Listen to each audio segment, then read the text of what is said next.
Hello, my name is Matthew, also known as MT Wolf 2270 on the Firewall community. I'm going to take a moment today to explain how to use the WayPoint feature within Minelab XChange 2 software.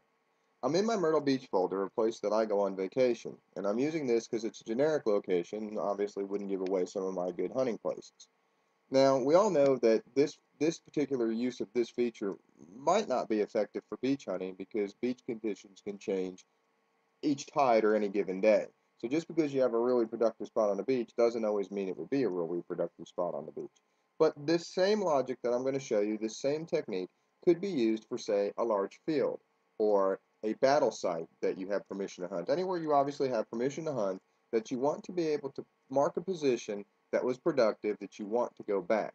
Because we all know we hunt a lot of different places and then we'll leave a place for a while and then we go back and it's been a long time and the area by the big oak tree that you think is productive really isn't the same oak tree that you found all the things that was very productive before. So by using this feature, you can simply narrow that down to a 3 to 6 foot radius within 3 to 6 feet of where you were very productive. So for this example, we're going to use my Myrtle Beach folder, and this looks like a pretty productive spot on the beach for me.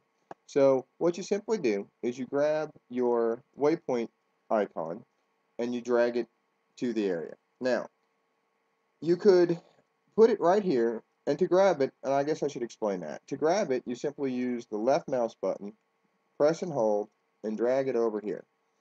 You could put it right here in the middle of all these, but for the sake of this video, I'm going to pull it just a little bit out so we can easily see it and define it on the screen.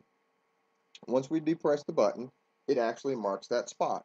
So now we have the longitude and latitude, the rough approximate area of where we were very productive.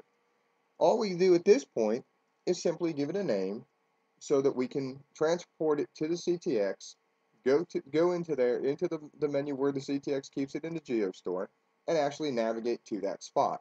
So for this example, we're going to call it Hot Spot at Beach. Now, if we wanted to give a little more description, we simply highlight the description area, and we say, area we found several rings. Several rings.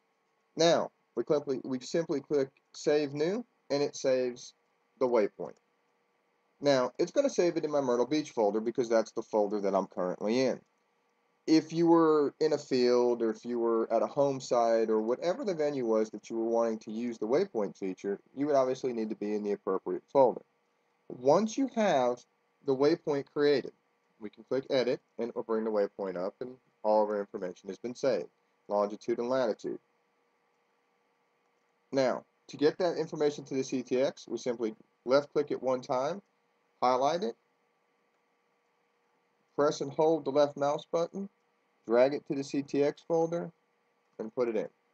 We've now, as you can see down here, we've now copied one item to the CTX, and I accidentally zoomed out when I did that, but as you saw down there, it actually copied one item to the CTX.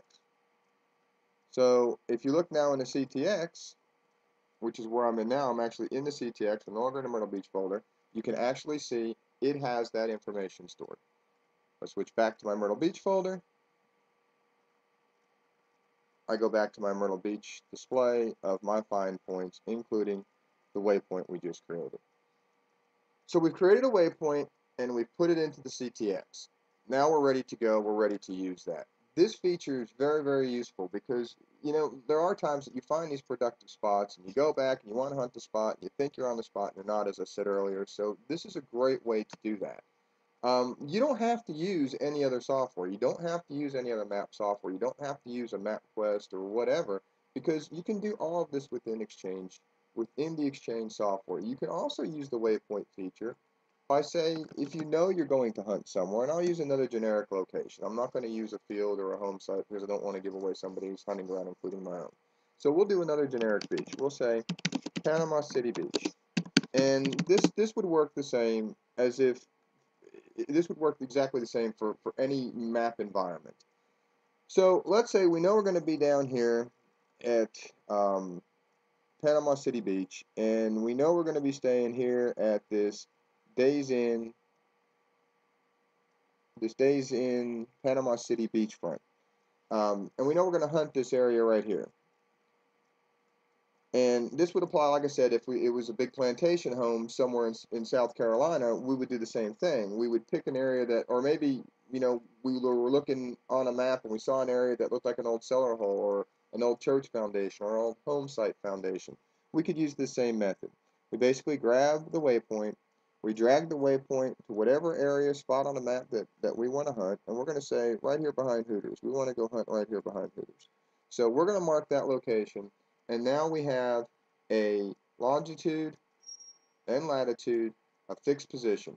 So basically, we would go through the same process of giving it a temporary name. So we'll call it demo point. And we'll create the demo point. And it's going to be area to start hunt. And we give it a description. So now, what we could do with this, again, go through the same process, save the data. Again, it's saving it in my Myrtle Beach folder.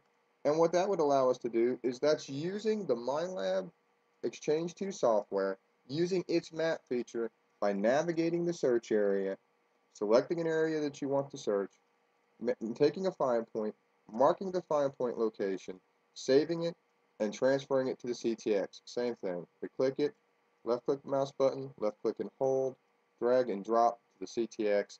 Now we have copied, as you saw it popped up on the screen, we have copied that item to the CTX. I'll make another video explaining how to actually take this information on the CTX and navigate directly to a waypoint and use what we just learned in Exchange 2 about the waypoint actually in the field with the CTX, how to navigate to that location. I hope this video has been informative. I hope this helped you. Once again, my name is Matt, MTWolf2270. Thank you.